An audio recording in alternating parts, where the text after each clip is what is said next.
Audiobook presents On Divine Providence by Lucius Annaeus Seneca to Lucilius. Chapter 1. Why certain misfortunes happen to good men, even though there is a providence. You have asked me, Lucilius, why, if the world is governed by providence, many evils befall good men.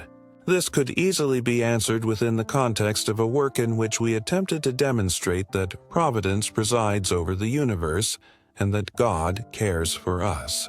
But since it pleases you to tear off a small part of the whole and to resolve a single contradiction, setting aside the discussion of the entire matter, I must do something that is not difficult. I shall defend the cause of the gods. It is more than superfluous to demonstrate on the present occasion that such a great work is not preserved without a guardian, that the gathering and separation of the stars do not constitute fortuitous movements, that the products of chance frequently decompose and soon collide with one another, that this unsurpassed speed which carries so many things on land and sea, so many clearest luminaries of preordained brilliance, arises by the command of an eternal law, that this order is not characteristic of errant matter, that bodies gathered by chance are not suspended with such wisdom that the enormous weight of the earth remains motionless and observes the flight of the swift heaven all around it, that the seas infiltrated into the valleys soften the lands and suffer no increase from the rivers, that enormous beings are born from tiny seeds, not even those phenomena which seem confused and uncertain. I refer to the rains and the clouds, to the bursting of breaking lightning, and to the fire that spills from the broken peaks of the mountains, to the tremors of the shaken ground, and to the other events originating in the agitated region that surrounds the earth, happen without reason, even if they are sudden, but also have their causes, no less than those others which, by appearing in unusual places, are considered miracles, such as hot waters found amidst the marine waves, and the new extensions of islands that suddenly emerge in the middle of the vast sea. And indeed, if one observes how the shores are laid bare when the sea retreats upon itself, and how in brief moments they are covered again, can one believe that, by the work of a blind movement, the waves sometimes contract and turn back upon themselves, and sometimes break forth and return to their place with great rapidity, considering that they grow according to fixed measurements, decrease at the appointed hour and day, and are larger or smaller depending on the intensity with which they are attracted by the moon, to whose command the overflow of the ocean is subject. Let these things be reserved for their proper time, especially since you do not doubt providence but complain about it. I shall reconcile you with the gods, who are good to the good. In fact, nature never allows good things to harm good men. Between good men and the gods there is a friendship established by virtue. Friendship, you say? Even more. A mutual attraction and a resemblance, since the good man differs from God only in the duration of life. He is his disciple, his imitator, and his true offspring, whom that magnificent Father, a not lax guardian of the virtues, educates like severe parents, with greater harshness. Thus, when you see good men, who are pleasing to the gods, suffering, sweating, traveling through difficult paths, and the wicked indulging in pleasures and abandoning themselves to enjoyment, consider that we delight in the modesty of our children and in the shamelessness of our slaves, that we restrain the former with more arduous discipline and raise the latter in license. You should think the same of God. He does not keep the good man amidst delights. He submits him to the test. He hardens him. He prepares him for himself. Chapter 2. Why do many adversities happen to good men? Nothing bad can happen to a good man. Opposites do not mix. Just as so many rivers, such a great quantity of rain falling from above, such vigor from medicinal springs do not change the taste of the sea and do not even modify it.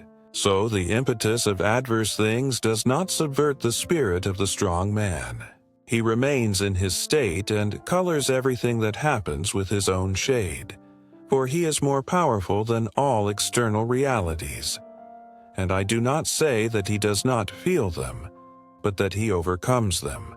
Calm and tranquil, he confronts their attacks. All adversities are exercises for him.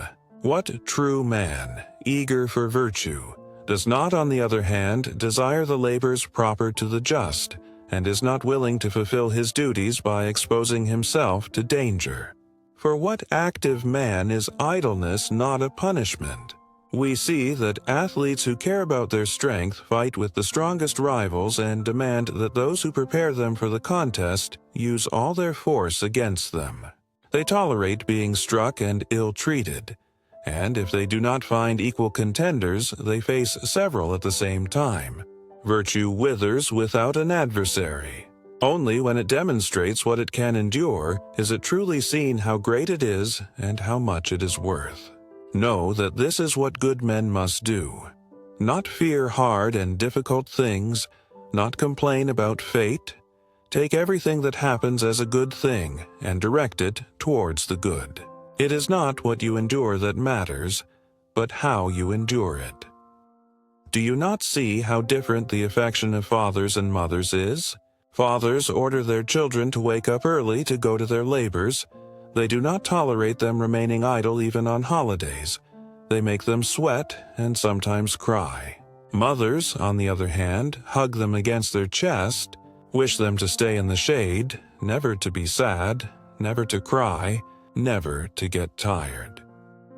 God has a fatherly spirit towards good men and loves them with severity. Let them be harassed, he says, with labors, with pains, with misfortunes, so that they may achieve true strength. Animals fattened in inactivity become weak and faint, not only before work, but also before movement and their own weight. Unperturbed happiness tolerates no shock. He who, on the contrary, has sustained an incessant struggle with his misfortunes is hardened by adversity and does not yield to any evil.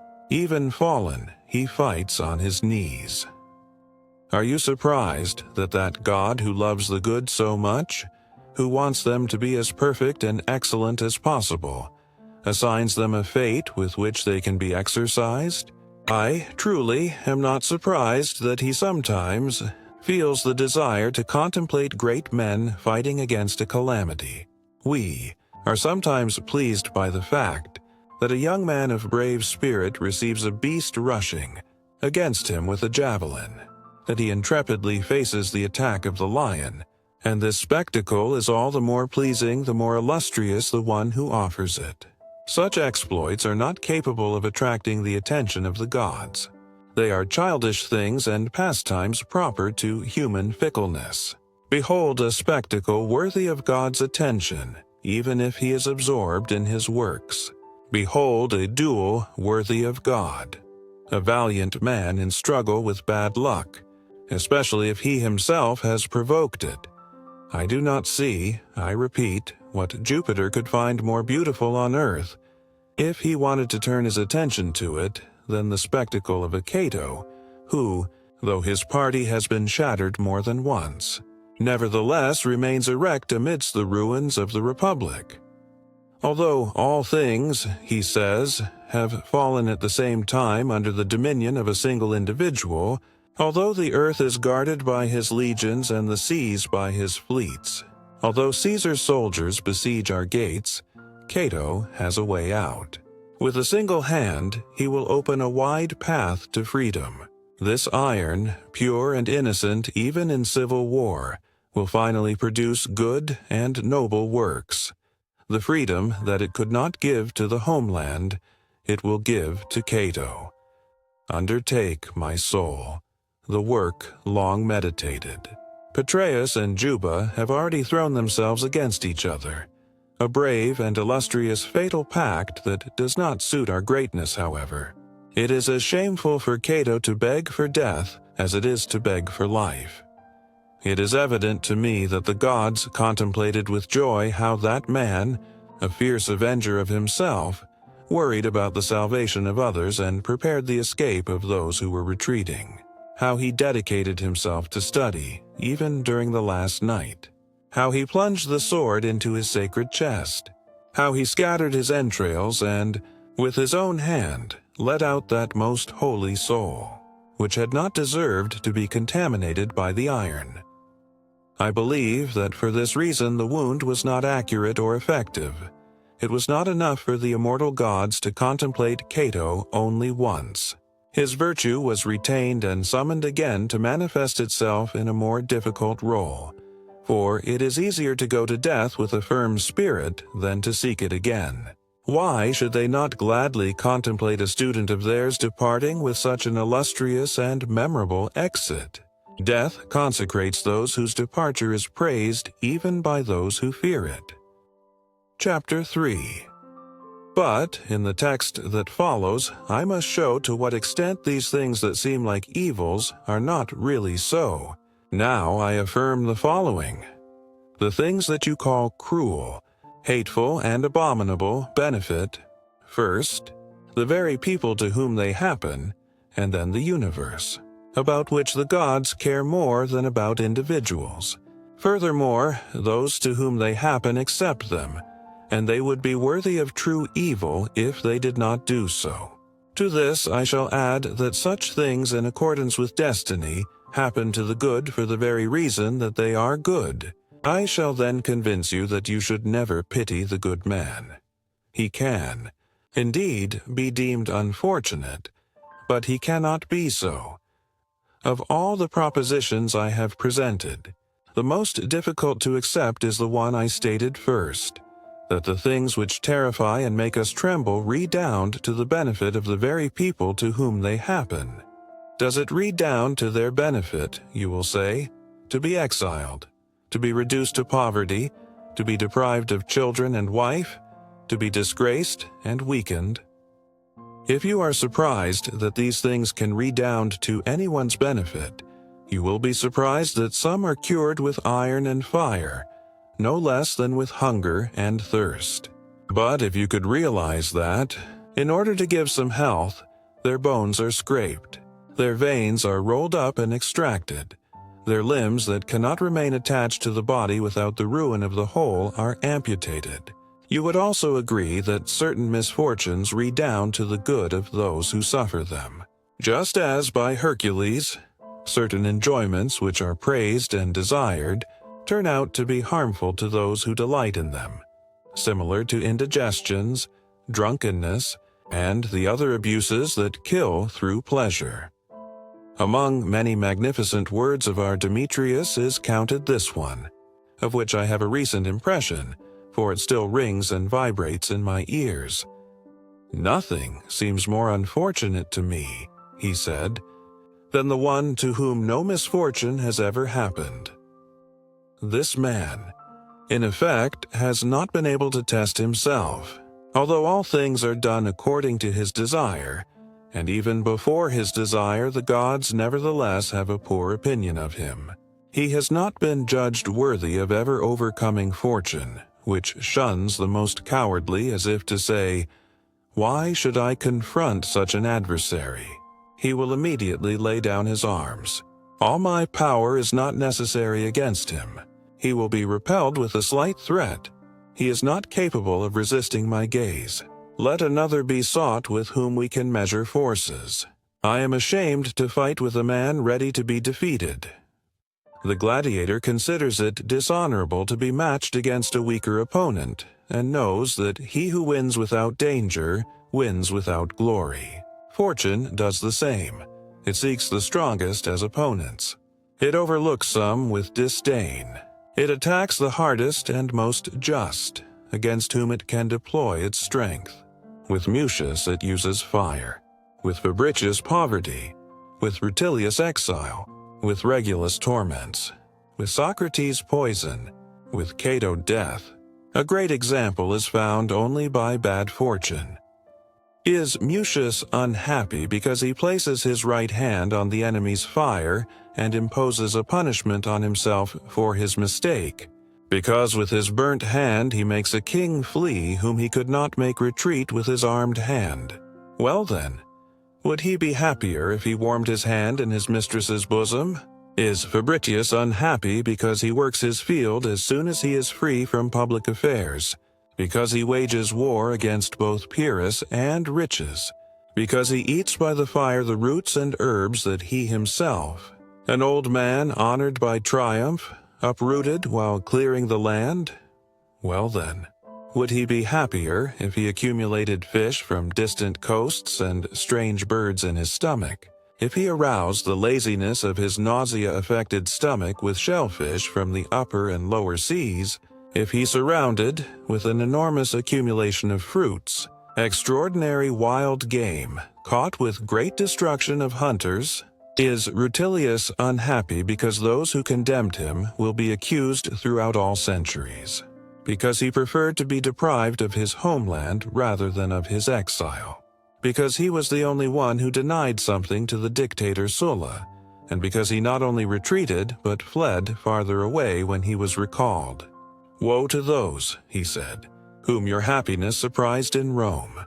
Observe the abundant blood spilled in the Forum, the heads of the senators on the Servilian fountain. This is, in effect, the burial place of the sullen prescription, the bands of assassins who wander everywhere through the city, and the many thousands of Roman citizens murdered in the same place despite the word given, even more, in the name of this very word. Let those who are not capable of exiling themselves observe these facts. Well then, is Lucius Sulla happy because as he goes down to the Forum, a path is opened for him with the sword, because he tolerates the heads of consular men being shown to him, because he pays the price of murder through the quaestor and at the expense of the public treasury?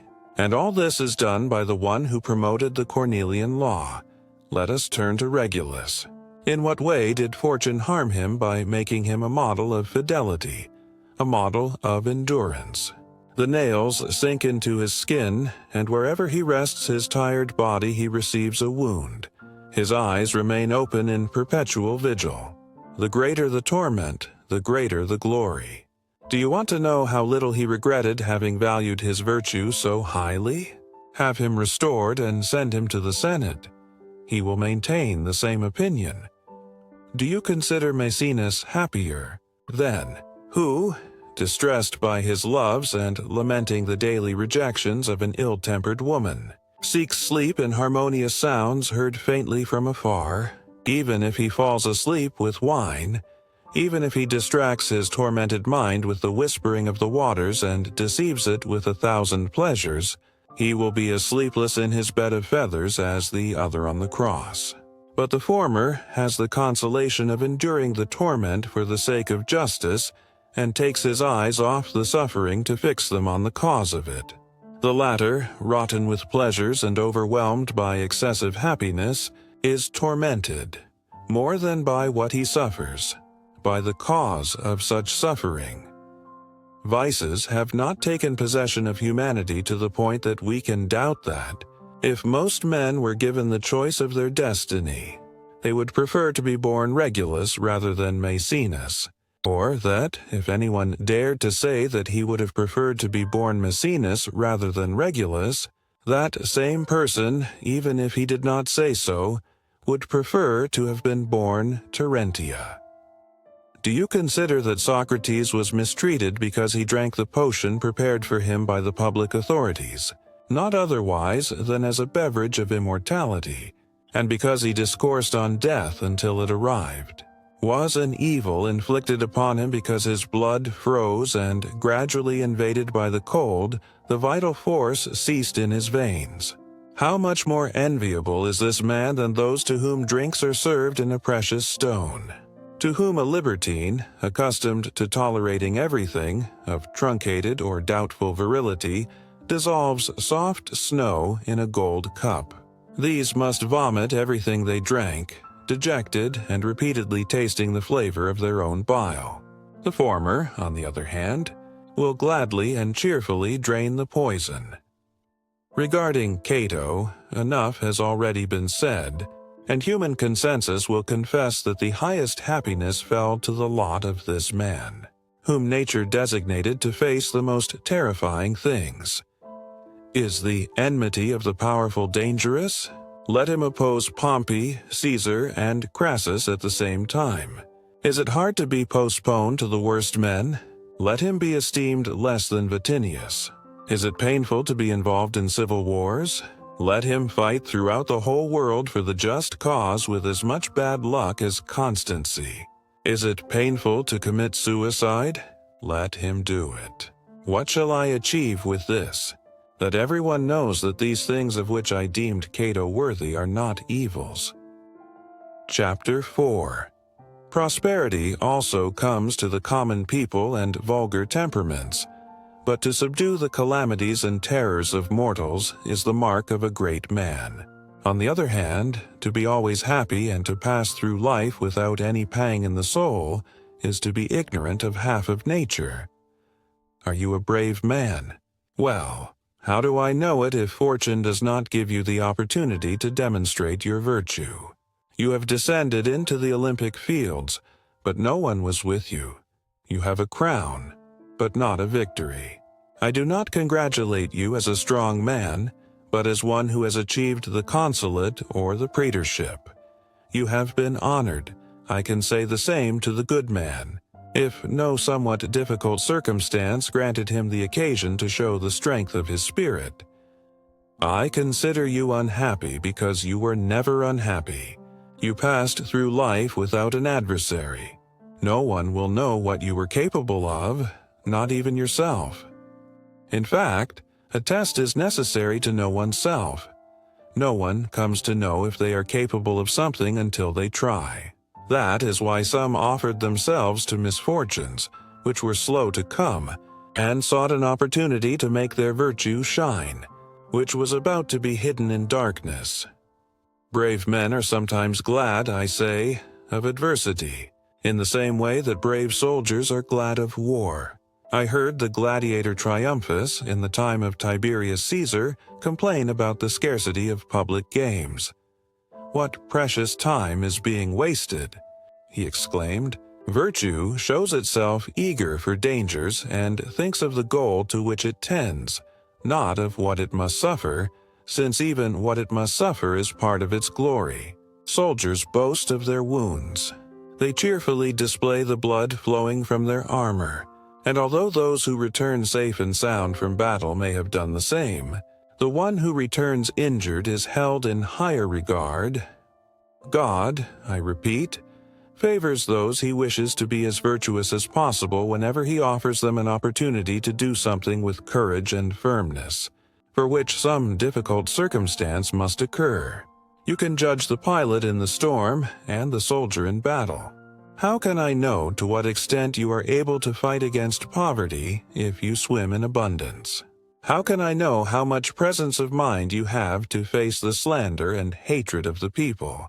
If you grow old amidst applause, if an unassailable favor, prepared by a certain inclination of minds towards you, follows you, how can I know with what fortitude you will endure the loss of your children, if you see all those you have raised?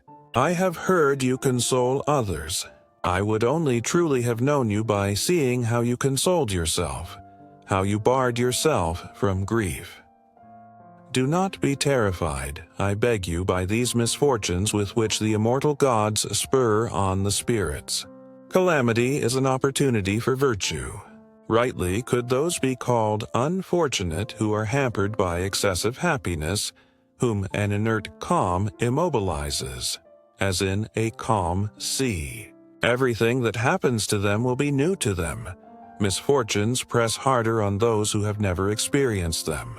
The yoke is heavy for tender necks. The novice turns pale at the possibility of a wound. The veteran contemplates his own blood with serenity, for he knows that he has often won after shedding it. In this way, God hardens, tests, and exercises those whom he values and loves. On the other hand, those whom he seems to consent to and forgive he preserves defenseless for the misfortunes that are to come. You are mistaken, indeed, if you believe that anyone is exempt. The one who has been happy for a long time will receive his share.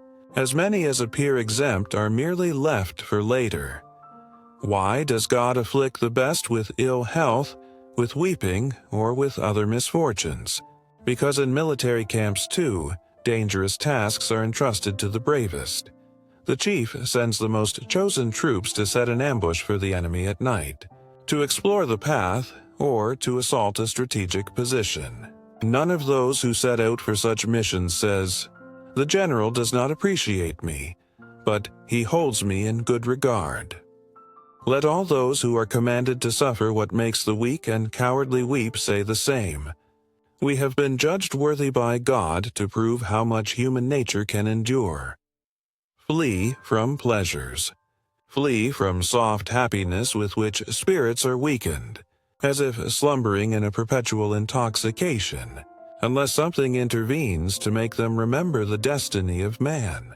He whom glass always protected from the wind, he whose feet remained warm amidst frequently changed compresses, he whose dining rooms were tempered by heat arranged below and dispersed in the walls, a slight breeze will not touch him without danger. Since all excesses are dangerous, the excess of happiness is the most dangerous of all. It unsettles the brain, calls the mind to vain images, spreads a wide layer of darkness between the true and the false. Why should it not be preferable to endure a continuous misfortune with the aid of virtue, than to be broken by infinite and excessive pleasures? Death by starvation is gentle, but one bursts from indigestion. The gods follow the same rule with good men as tutors with their disciples, for they demand a greater effort from those in whom they place a firmer hope. Do you perhaps believe that the Lacedaemonians detest their children because they test their character by having them publicly whipped? The fathers themselves exhort them to bravely endure the lashes, and when they are already shattered and half dead, they beg them to persevere, offering their wounds to new wounds. What is strange about God severely testing generous spirits? The demonstration of virtue is never easy. Does fortune whip and tear us?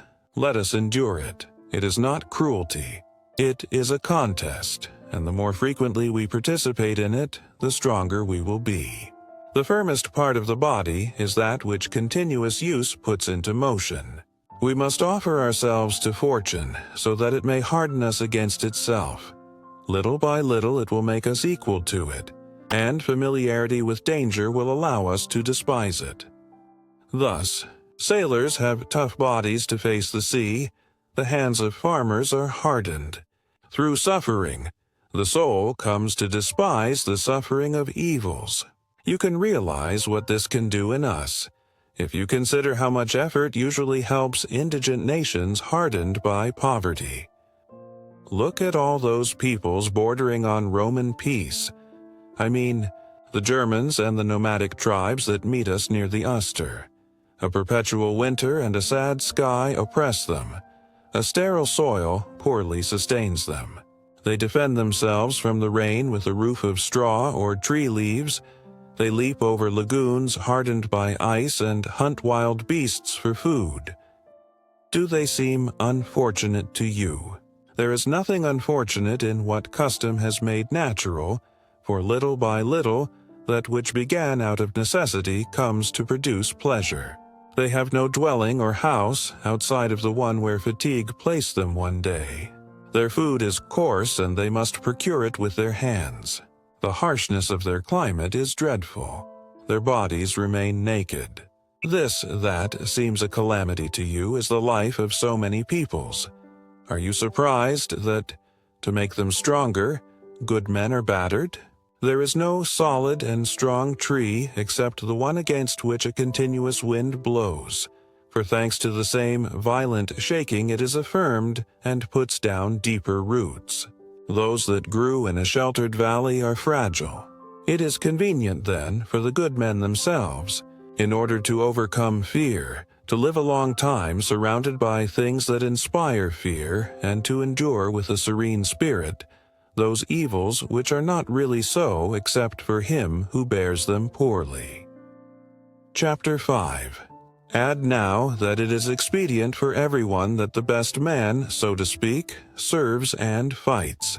It is the purpose of God, just as it is of the wise man, to show that the things which the common folk desire and those which they fear are neither good nor evil. It would be clear, in effect, that they are good if God granted them only to good men, and that they are evil if he granted them only to the wicked. Blindness would be detestable if no one had lost their eyes except the one from whom they ought to be plucked out. Let Apio and Metellus, then, be deprived of sight. Riches are not a good thing. Therefore, let even Aelius the pimp possess them, so that men may see in the brothel the money they consecrated in the temples. In no way can God distribute things that are ardently desired better than by granting them to the most shameless and taking them away from the most virtuous. But it is iniquitous for a good man to be mutilated, pierced, bound, while the wicked, with their bodies intact, walk free and tranquil. Well then, is it not iniquitous for brave men to take up arms, spend the night in camps, and stand guard before a palisade, with their wounds bandaged, while in the city the degenerate and those who make their shamelessness a profession remain safe? Well then, is it not iniquitous for the noblest virgins to have to wake up during the night to perform their sacred duties, while the impure enjoy a profound sleep? Effort calls upon the best. The Senate often sits throughout the entire day, and in the meantime, the most despicable individual distracts his leisure in the field of Mars, hides in a tavern, or spends his time in some social circle. The same thing happens in this great republic. Good men exert themselves, spend, and are spent, and they do it gladly. They are not dragged by fortune, they follow it and match its pace. If they could know its designs, they would anticipate it. I also remember having heard these resolute words from that most valiant man, Demetrius. One single complaint, he said, I have against you, immortal gods, that you did not make your will known to me sooner, for in that case I would have anticipated these tribulations for which I now appear, summoned by you. Do you wish to take my children? I have offered them to you. Do you want some part of my body? Take it. It is not a great thing that I surrender prematurely. Soon I must abandon the whole of it. Do you want my spirit? Why should I delay in handing over what you have given me? I will gladly put into your hands whatever you ask. What happens then?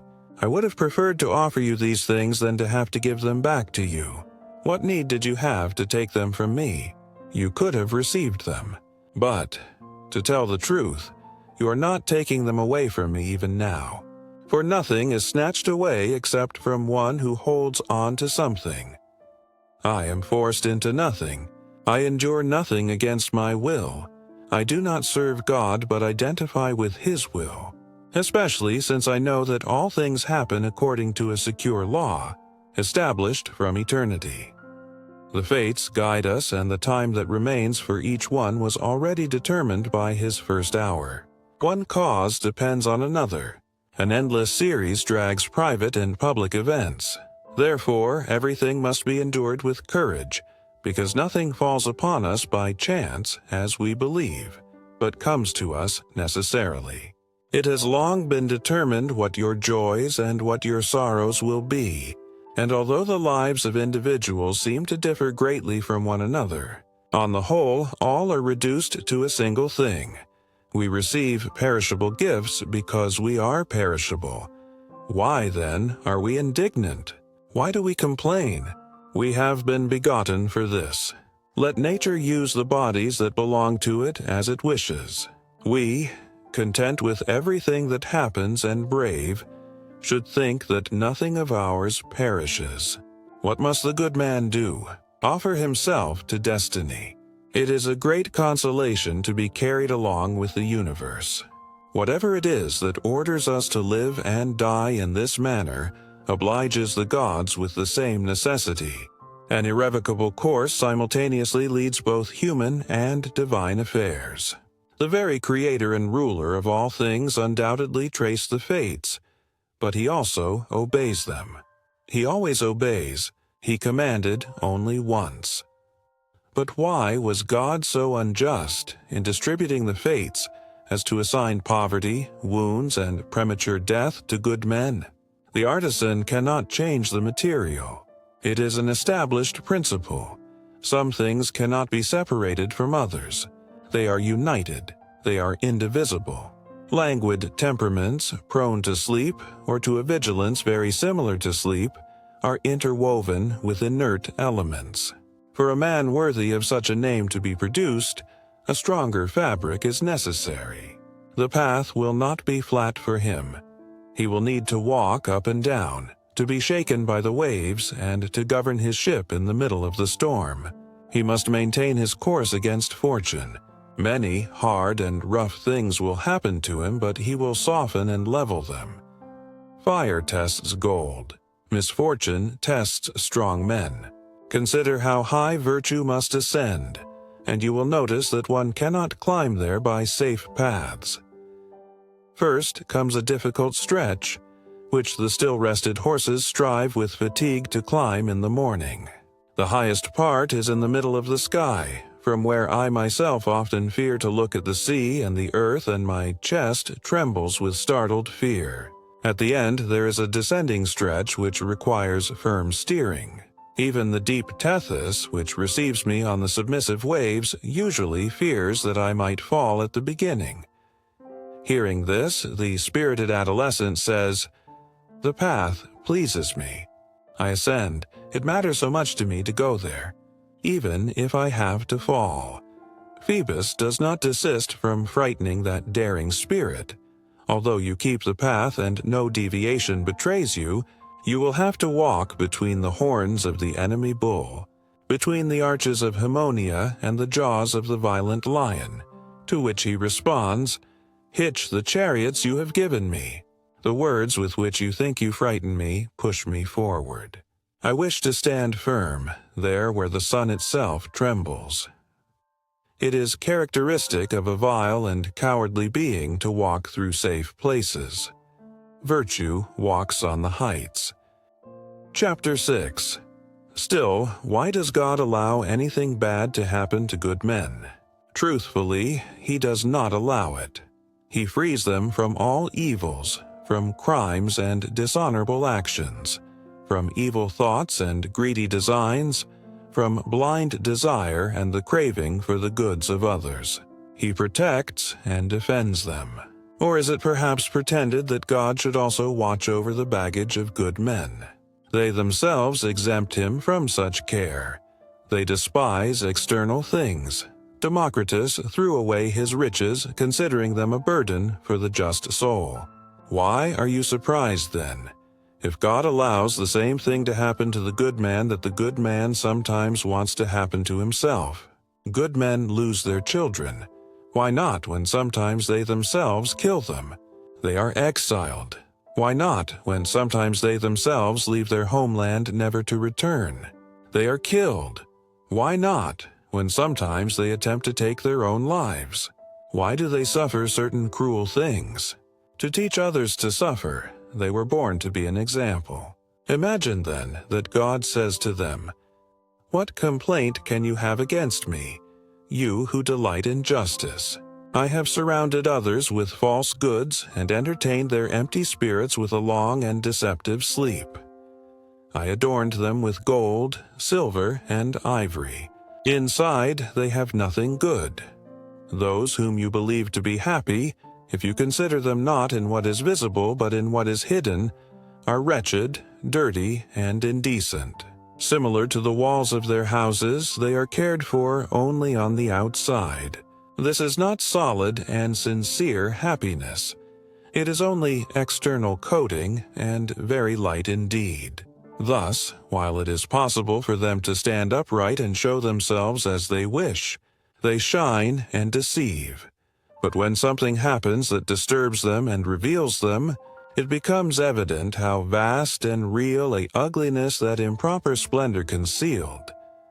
I have given you secure, permanent goods, which the more one examines them and looks at them from different sides, the better and greater they appear. I have allowed you to despise what is usually feared and to look down on passions. You do not shine on the outside, your goods are turned inwards. In this way, the universe despises what is external to it, content with looking at itself. I have placed all your good within you. Your happiness consists in not needing happiness. But many sad, horrible, hard-to-endure things occur. Since I could not subtract you from them, I have armed your spirits against all of them. Endure them bravely. In this you can surpass God. He is beyond evils. You are above them. Despise poverty. No one lives as poor as he was born. Despise pain. Either it will be destroyed or you will be. Despise death. It marks your end or transfers you to another life. Despise fortune. I have given it no dart capable of wounding the soul. Above all, I have ensured that no one holds you against your will. The exit is open. If you do not want to fight, you are permitted to flee. Therefore, of all the things I wanted to be necessary for you, I made none easier than dying. I have placed life on a slope. It is dragged down.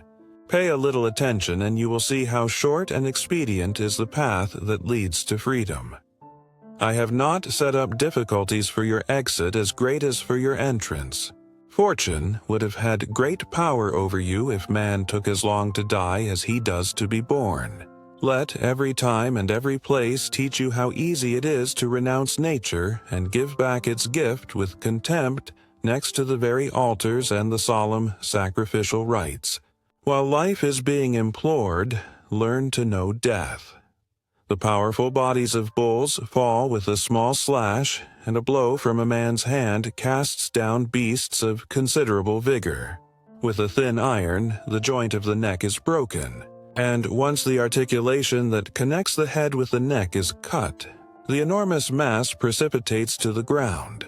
The spirit is not hidden in the depths, and iron is not needed to draw it out.